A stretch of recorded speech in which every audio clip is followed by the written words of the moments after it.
Channel of Vadodara.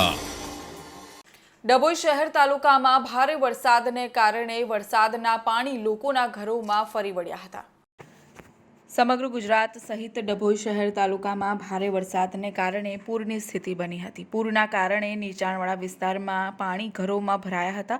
પૂરની સ્થિતિમાં જમિયતે ઉલમા એ હિન્દ ડભોઈ કમિટીના નિશારભાઈ હનીફભાઈ ખત્રી, ચાચાવાલા ઝકરિયા અત્તરવાલા, રિઝવાન લકીવાલા, શકીલ પ્રેસવાલા, મકબૂલ મુલ્લા, ઇલિયાસ અત્તરવાલા વગેરે નાઓએ ડભોઈ તાલુકાના કુંઢેલ ગામ, મીમ સિટી અને દિવાળીપુરા પાણીના તરાપાની મદદ લઈ તેમજ પાણીમાં ઉતરીને 800 થી વધુ ફૂડ પેકેટ અને પાણીની બોટલ 3 દિવસથી ભારે વરસાદને કારણે બહાર નીકળી ન શક્યા એવા પરિવારોને અસરગ્રસ્તોને સહાય પહોંચાડવાની કામગીરી પૂરી પાડી હતી। આ સંસ્થા દ્વારા માનવ સેવાના કાર્ય વર્ષોની પરંપરા મુજબ કરવામાં આવી રહ્યા છે।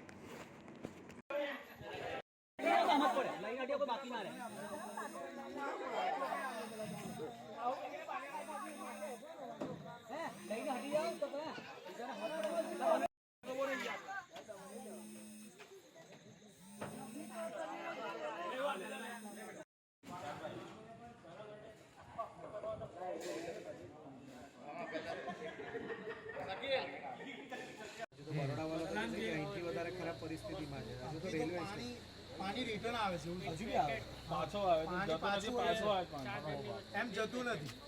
હસનનો ફોન આવ્યો તો મળી પર સવારે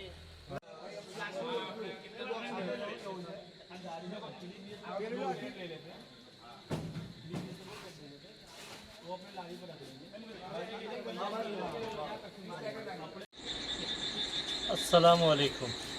अल्हम्दुलिल्लाह आ पूरग्रस्त विस्तारना अंदर मीम सिटी मम्मदपुरा कुंढेला साइड आवेलू है। पानी बहुत आई गयु हतुं अने जमियत उलमा हिंद यूनिटी चेरिटेबल ट्रस्टना साथियों एना वगर पण अमारा फळियाना घणा एवा छोकराओ नौजवान तबकाए बधाए अमोने सपोर्ट कर्यो। सहसाकारथी दरेकना अगाड़ी पूरग्रस्त विस्तारना अंदर जमवानुं आयोजन कर्युं हतुं।